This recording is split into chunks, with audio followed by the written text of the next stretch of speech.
এবং এই চোর চুরি করে স্বর্ণ বিক্রি করে সে তার গার্লফ্রেন্ডে একটা মোবাইল উপহার দিয়ে সে তাকে নিয়ে চলে যায় কক্সবাজার।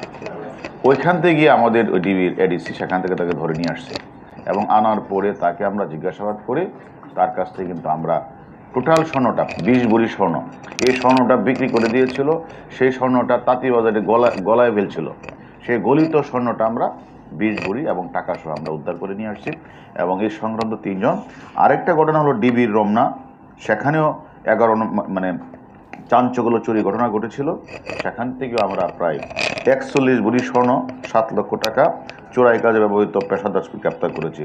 এটাও এই যে ডিসি রমনা এবং তার এডিসিরা মিলে তারা ঢাকা কিশোরগঞ্জের পাখন্দিয়া বিভিন্ন এলাকাকে ধরে প্রায় 5 জনের মতো তারা চোরকে ধরেছে এবং তাদের কাছ থেকে আমরা 41 ভরি এবং 7 লক্ষ টাকা আমরা পেশাদার সহ আমরা 4 জনকে গ্রেপ্তার করি। গ্রেপ্তার করার পরে আমরা অন্যান্য ডিভিশনও তারা কিছু কিছু ঢিল কাটা চুরি ধরেছে। সব মিলিয়ে এখন আমাদের উদ্ধারে হচ্ছে 61 ভরি এবং 7,90,000 টাকা, আর সিরিয়াল চোর হলো 36 জন এবং তারা অনেকে আমাদের কাছে রিমান্ডে আছে এবং আমরা তারা কোথায় কোথায় চুরি করেছে আমরা সেটা খুঁজে বের করব।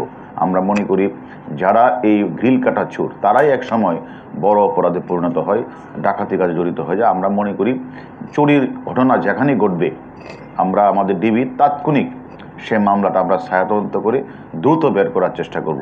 আপনাদের কাছে যদি এরকম কোনো তথ্য থাকে এই ঢাকা মেট্রোপলিটনের কোথাও এলাকায় গ্রিল কাটা বা কোনো চুরির ঘটনা ঘটেছে, সেটা আপনারা তাৎক্ষণিক থানায় মামলা রুজু করার কথা বলবেন এবং আমাদেরকেও একটা কপি দিতে বলবেন।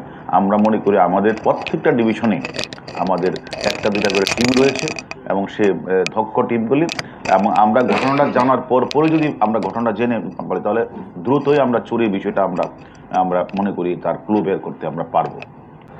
36 জন চোর গ্রিল কাটা চোরকে আমরা গ্রেপ্তার করি এবং তাদের কাছ থেকে মোট আমরা 61 ভরি স্বর্ণালঙ্কার ও নগদ 7,90,000 টাকা উদ্ধার করি। বিষয়টা হচ্ছে যে আমরা ওয়ারিতে একটি মামলা রুজু হয়, বাদী সালমান ছিল, সে অভিযোগ দায়ের করে সে এখানে বাসার গ্রিল কেটে ভিতরে প্রবেশ করে কানের দুল সহ বিভিন্ন সহ প্রায় 25 ভরি স্বর্ণ তার বাসা থেকে নিয়ে যায়। সেটা মামলা রুজুর পর সেই মামলাটা আমাদেরকে ডিবি কমিশনার স্যার আমাদের ডিবিকে তদন্ত করতে ছায়া তদন্ত হিসাবে ডিবির আহাদের নেতৃত্বে তার এডিসি ইলিয়াস তারা বিভিন্ন জায়গায় কক্সবাজার বিভিন্ন জায়গাগুলিতে এবং এই চোর চুরি করে স্বর্ণ বিক্রি করে সে তার গার্লফ্রেন্ডে একটা মোবাইল উপহার দিয়ে সে তাকে নিয়ে চলে যায় কক্সবাজার। ওইখান থেকে গিয়ে আমাদের ওই ডিবির এডিসি সেখান থেকে তাকে ধরে নিয়ে আসছে।